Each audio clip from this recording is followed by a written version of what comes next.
Hey, welcome to my channel. In this video, I'm going to be reading Milk and Honey Devotional and by Cambria Joy, and it goes through from Genesis through Revelation.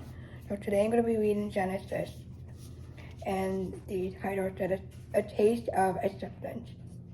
And there's a verse from Genesis 3 verse 11. He said, "Who told you that you were naked? Have you eaten of the tree of which I commanded you not to eat?"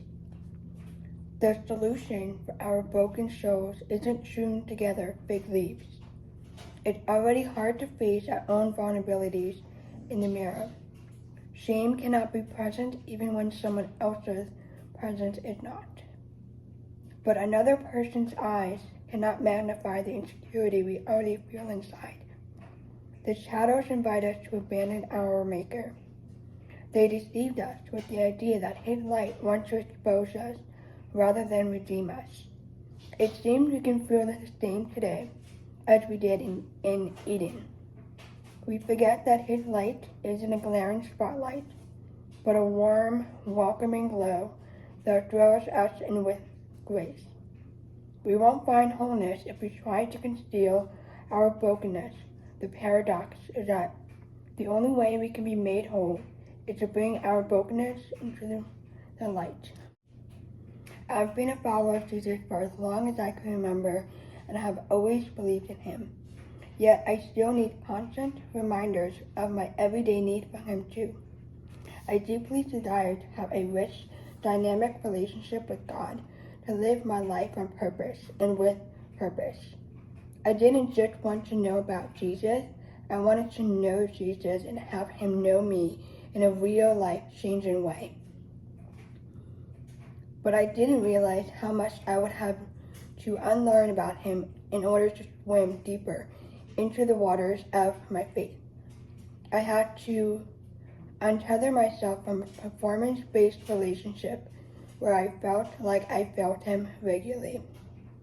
Even though I loved Him, I struggled to find the motivation to prioritize a daily walk with Him, because I felt guilty that my most frequent prayers were cries for help rather than daily conversation with my Father. I felt like I was using God, and that made me feel ashamed.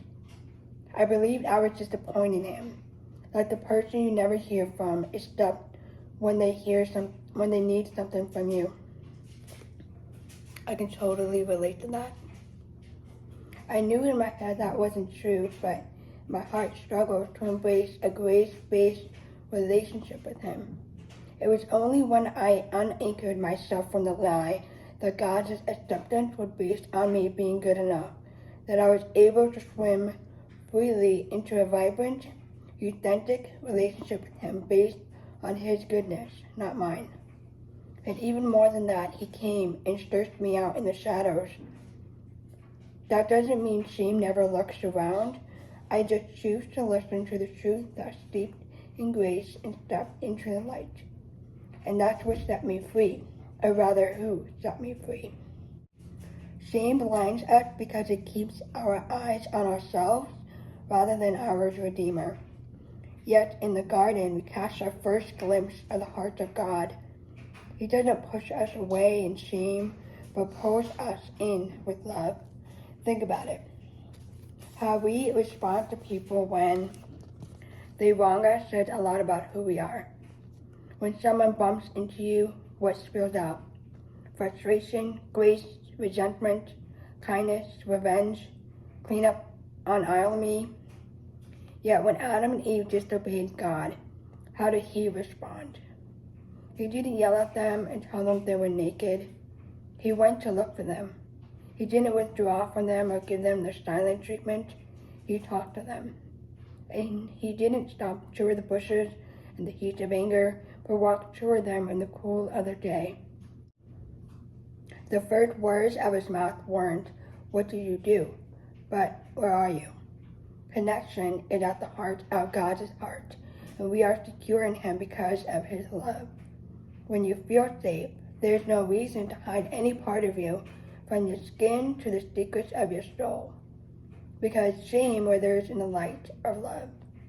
So may we step into the light, because shame dissolves in his grace abounding gaze as he looks at us through eyes of love.